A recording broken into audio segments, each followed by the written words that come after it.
राधे राधे महाराज जी।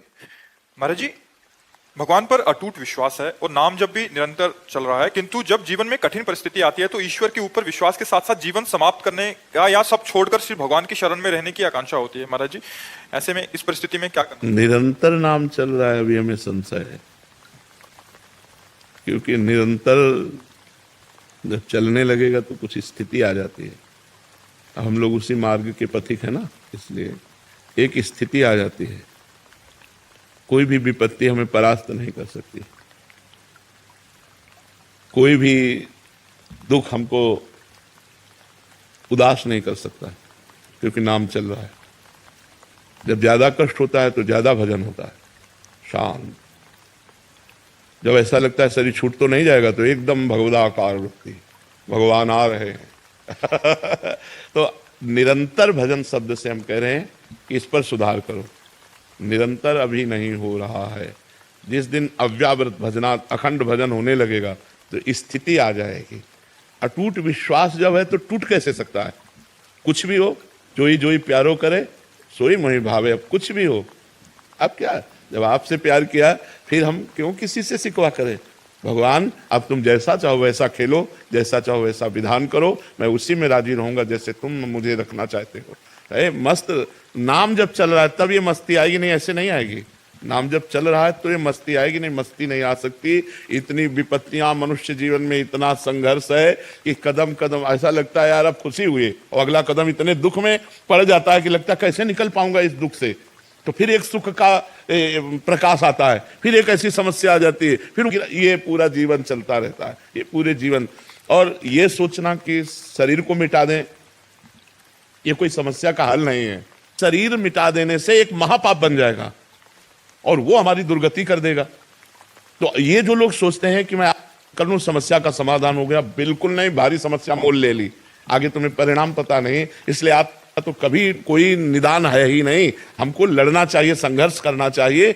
हमें चाहे बेइज्जती हो, चाहे अपमान हो, चाहे दुख हो, हमें लड़ना चाहिए। हमें आत्महत्या नहीं करनी चाहिए, आखिरी हद तक मुझे सहना चाहिए। अच्छा, सब छोड़कर भगवान की शरण वो आप हो, क्या वेश बदल लेना भगवान की शरण है? नहीं, इस भूल में मत रहना। क्या स्थान बदल लेना भगवान की शरण है? ये अंदर की बात है। अंदर से भगवान की शरण में हो तो आप महात्मा हो, और बाहर से आप महात्मा का वेश है और अंदर से रुपया चाहिए, भोजन चाहिए, नाना प्रकार के सांसारिक सुख चाहिए, तो आप विषयी पुरुष हो, आप महात्मा नहीं हो। और आप पैंट शर्ट में हो, मेहनत से कमाते हो, धर्म से चलते हो, नाम जप करते हो और भगवान का चिंतन कर बढ़िया हो, आप बढ़िया हो। तो हमें लगता है कि ये कोई निदान सोचे कि मैं समस्या का समाधान बाबा जी बन करके, तो मुझे लगता है नहीं। ऐसी ऐसी समस्याएं हैं जिनका केवल निदान भगवान है, दूसरा कोई निदान नहीं।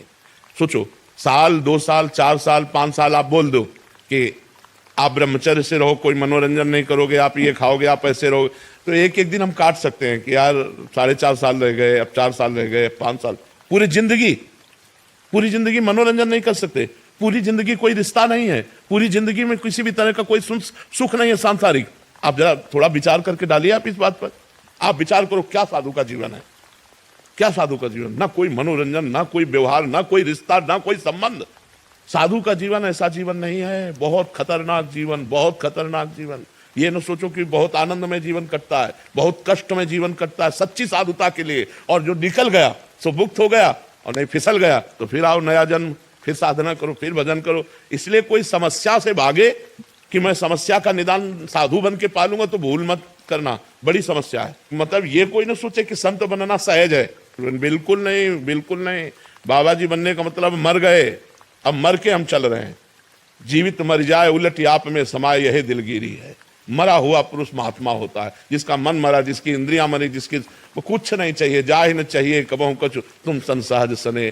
तो ये दोनों बातें आप कर लेना या समस्या में फंसकर बाबा जी बन जाना, ये दोनों बातें समाधान नहीं है। समस्या से लड़ना समाधान है, और वो आप तभी लड़ सकते हैं जब आपका भगवान का भरोसा दृढ़ होगा और नाम जप करोगे, तो कोई न कोई रास्ता भगवान ऐसा निकाल देंगे जिससे आप समस्या से बच जाएंगे। नहीं तो समस्याएं पीस डालती है, अंदर ही अंदर खोखला कर देती है। आदमी चिंतन से परेशान हो जाता है, और जब परेशान हो जाता है तो उसे एक ही रास्ता नजर आता है, और वो रास्ता है नहीं, वो और परेशानी पैदा कर देगा अगले जन्म में जाकर के। तो इसलिए नाम जप करो और सहन करो और लड़ना सीखो। हमको विपत्ति दुख संघर्ष करना पड़ेगा, हमको लड़ना पड़ेगा, इनसे विजय प्राप्त करना पड़ेगा। हार जाऊं तो भी लड़ना पड़ेगा, हमारे पास कोई रास्ता नहीं है, हमको इन दुख और विपत्तियों से लड़कर पार होना ही है। कुमार जी, हमें लगता है कि कोई ऐसा साधन मिल जाए जिससे तुरंत झट से हमारे दुख दूर हो जाएं। अवश्य में भोक्तव्यम कृतम कर्म शुभाशुभम, अपने कर्म को जीव को भोगना होगा। ये जब भगवान कह रहे हैं तो और की हम बात कैसे माने? भगवान कह रहे हैं ना, अवश्य में भोक्तव्यम कृतम कर्म शुभाशुभम, भोग भोगना होगा। ये सब इधर से जंतुर बनाने से और राख लेने से और कलावा बनाने से तुम्हारे प्रारब्ध नहीं नष्ट हो जाएंगे। हाँ, पवित्र कार्य है, करना चाहिए गृहस्थी में, देव मंगल के लिए, जगत मंगल के लिए यज्ञ करना चाहिए, हवन करना चाहिए, ब्राह्मणों के द्वारा अनुष्ठान कराना चाहिए, लेकिन प्रारब्ध भोग नहीं कटता, खुली बात है। हाँ, हम ऐसी एक कला जानते हैं जो ऐसे दुखों में भी आप सह सकते हो। वो कला है भगवान का नाम, वो खुली बात कहते हैं। खूब नाम जप करो और भगवान में चित्त जोड़ो, तो चित्त भगवान से जब जुड़ा होता है तो आनंद होता है। शरीर दुख में है, भारी समस्या है, लेकिन मन आनंद में है।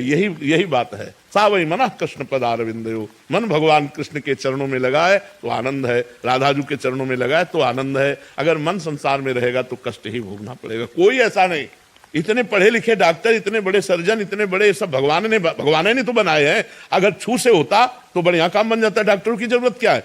बिल्कुल इधर उधर मत भटको, किसी को कोई परेशानी है सीधे अस्पताल जाओ। जैसे हम दवा करवा रहे हैं, टेबलेट खाते हैं, डायलिसिस करवाते हैं और भगवान की शरण में पड़े और नाम जप करते हैं। बिल्कुल सीधा रास्ता है। हाँ, कुछ ऐसे मंत्र हैं, यदि सकामता पूर्वक उनका अनुष्ठान किया जाए तो कुछ दर्द को कम कर सकते हैं, समस्या को कम कर सकते हैं, मिटा नहीं सकते, मिटाने की सामर्थ्य नहीं।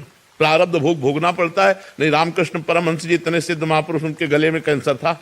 बड़े बड़े महापुरुषों के जीवन में कष्ट पाया गया। भाई जी हनुमान प्रसाद पोद्दार जी के हाथों में तो ये बड़े बड़े कष्ट सहने पड़े। ये छूछा से नहीं जाते भैया। खूब राधा राधा नाम जप करो, सह करके निकल जाओ, बस ये बात है। मर्जी ऐसा कहा जाता है, वहां गए लड़का हो गया, यहाँ गए ये ठीक हो गया। तो लड़का होना होगा तो कहीं जाओ चाहे जाओ, हो जाएगा। और नहीं होना होगा तो चाहे जाओ चले जाओ, नहीं होगा। वो संयोग होता है। जैसे देखो, आपका कोई काम नहीं बन रहा था, आप हमारे पास आए, अब वो संयोग बन गया आपके कर्म का और काम हो गया। बोले जय बाबा की।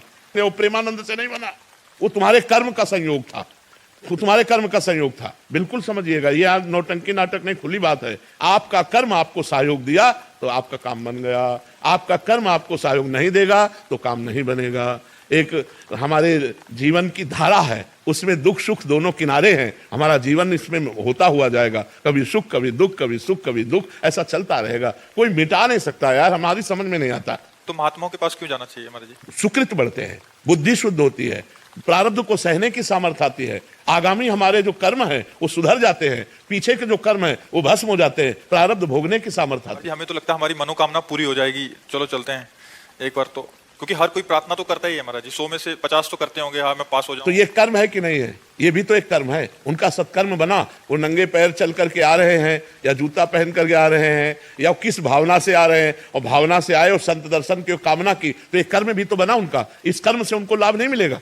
मान लो संत दर्श को चालिए तज माया अभिमान, जीव जीव पग आगे बढ़े कोटिन यज्ञ समान। तो कोई आ रहा है 1000 कोस से, कोई 500 कोस से सवारी में धक्का खाते हुए ऐसे, और रोड में किनारे खड़ा है रात्रि भर, तो ये उसका तपस्या नहीं बनी, ये उसका परम पवित्र कर्म नहीं बना। अब ये कर्म कामना पूर्ण कर दे तो प्रेमानंद उसमें कहाँ है? ये उसका कर्म है, ये उसकी मेहनत है, ये उसकी भावना है, ये उसकी श्रद्धा है, ना कि हम है। अब उसको लगेगा कि हम प्रेमानंद के दर्शन के हमारा काम बन गया। नहीं, तुम्हारी मेहनत, तुम जो सैकड़ों किलोमीटर चल करके आए और खड़े रहे घंटों, और फिर इसके बाद दर्शन हुआ, तुम्हें आनंद लगा, ये तुम्हारा कर्म तुमको सुख दे रहा है। नहीं तो देखो, अगर हमारा कर्म बिगड़ जाए तो हम कह रहे हैं फिर हमको कोई सुख नहीं दे सकता। हमारा कर्म, संतों के पास जाना, संतों की दंडवत करना, उससे पाप नष्ट होते हैं, पुण्य बढ़ते हैं। संत दरस जिमि पातक टरे, पाप नष्ट हुए तो दुख का नाश हुआ, सुख बढ़ा। ये तो सिद्धांत है, इसमें कोई चमत्कार थोड़ी है, ये तो सिद्धांत है ऐसा।